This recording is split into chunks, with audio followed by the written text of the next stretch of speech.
Your heart is racing. Your hands are sweating. And you still press play. Think about that for a second. You paid money to feel like something was chasing you. You turned the lights off, on purpose. And when it was over, you felt good. That's a really strange thing for an animal to do. Every other part of you is built to stay away from danger. So why does a big chunk of your brain treat fake danger like a reward? Because it pays you for it. There's an actual reward waiting at the end, and I'll show you exactly what it is in about 3 minutes. This is the psychology of horror. Let's get into it. Okay, first thing you need to know. You don't decide to be scared. By the time you decide anything, it's already happened. When something threatening hits your senses, the signal splits. It takes 2 different roads through your brain. The first road is short and fast. It runs straight down to a little almond-shaped thing called the amygdala, your threat detector. And this road doesn't care what it's looking at. It cares about speed, shape moving fast, loud noise, something in the dark, fire the alarm now. Ask questions later. The second road is longer. It goes up through your cortex, the thinking part, where you actually work out what you're seeing. That road figures out. It's a coat on a chair, it's a screen, you're fine. But the fast road wins. Every single time. That's why you jump at a jump scare you knew was coming. The trailer showed you, you counted down to it, and you still jumped, because the part of you that jumps was never asked. And in that half-second gap, your body's already all in. Adrenaline hits your bloodstream. Heart rate climbs, pupils open up to let in more light, blood pulls away from your skin and away from your stomach, and moves toward the big muscles. Which is exactly why fear makes you feel cold, and why it makes you feel sick. Your palms sweat, your hearing sharpens. For about 10 seconds, you were a slightly better animal than you were before. All of that, for a projector and some sound design. Now, here's the part that explains everything. Your body is fast at switching fear on. It is slow at switching it off. The threat is gone in a second. The adrenaline takes minutes to clear. So, for a while after the scare, you're still lit up. Heart going, senses wide open. But the danger has ended. Psychologists call what happens next excitation transfer. Your body hands your brain a pile of raw energy, and your brain has to put a label on it, so it looks around for context. Real danger, that's terror. Your couch, credits rolling, friend laughing next to you. Exact same body, completely different label, now it's a thrill. So, you're not enjoying the fear, you're enjoying the leftovers, somewhere safe. And there's a second layer to this. This is the reward I promised you at the start. And when the threat passes, your brain puts out a wave of relief chemistry, dopamine, endorphins. That's your reward system, the same one that responds to good food and good news. That's it. That's what you're being paid. So, horror gives you a pretty good deal.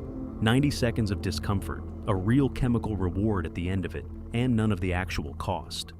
Researchers have a name for this whole category: benign masochism. Doing something your body reads as bad, somewhere you know you're safe, just to enjoy watching your body be wrong. It's the same reason people eat chili that hurts. Same reason people ride roller coasters. Your body screams. And you sit there and grin at it. And this matters, all of this only works because of one thing your brain never stops doing in the background. It knows. Even at the worst moment of the worst horror film, some part of you is holding a receipt. This is a screen. That's an actor. I can stop this. Researchers call it the protective frame. It's what turns fear into an experience instead of an emergency. Take that frame away, and none of this is fun. Nobody enjoys a real intruder. Same heart rate, same adrenaline, and it's one of the worst nights of your life. So, horror isn't the experience of fear. Horror is the experience of fear, with an exit. And this explains something you've probably noticed about yourself. The scariest moment in a horror film is almost never the monster. It's the 10 seconds before the monster. Because in those 10 seconds, your brain is running the whole threat simulation, with nothing to shut it down. The second you see the thing, your cortex gets its answer, and the fear starts draining out. The unknown is the engine. The reveal is the break. So, why does your friend watch horror alone at 2 in the morning, while you can't get through the trailer? Part of it is a trait called sensation seeking. Basically, how much stimulation you need before something feels worth doing. High sensation seekers have a reward system that really responds to intensity, and a threat system that calms down quickly. For them, horror lands right in the sweet spot.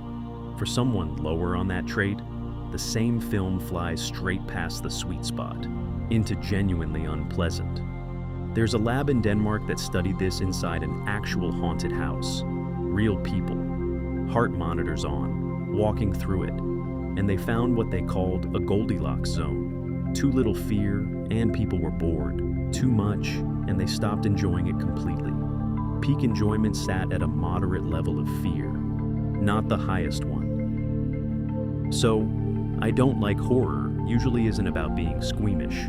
It's a different threshold. Your sweet spot is just narrower than theirs.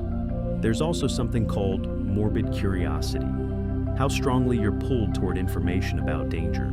Some people find threat fascinating instead of repulsive. Those are the ones reading about the disaster, while everyone else scrolls past. Which brings us to the real question. Why would evolution leave this door open at all? The leading idea is that horror is play, not childish play, the serious kind. Young animals of almost every species practice being chased, being caught, getting away. Nobody teaches them this. It's rehearsal, run at low stakes, for something that's high stakes later. Horror might be the adult version, a simulator for threat. You get to sit in dread, feel your body go into full alarm, and then watch yourself survive it, over and over, for free. And there's some evidence pointing that way.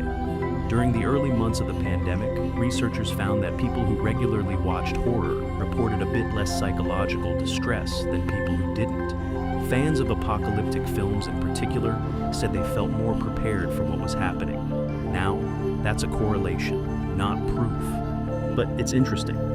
Practicing fear might just make fear more familiar, and familiar fear is easier to carry. So, next time you press play on something you know is going to scare you, here's what's actually happening. A very old alarm goes off before you can stop it. Your body floods with chemistry meant for a real emergency. And somewhere in the back, your cortex is quietly holding the receipt that says you're safe. Then it ends, and you get the reward for surviving something you were never in danger from. You're not broken for enjoying that. You're running a simulator that's been in the family for a very, very long time. That's the psychology of horror. So, tell me in the comments, what's the one scene that still gets you? Years later? I read all of these, and the answers to this one are always better than the video.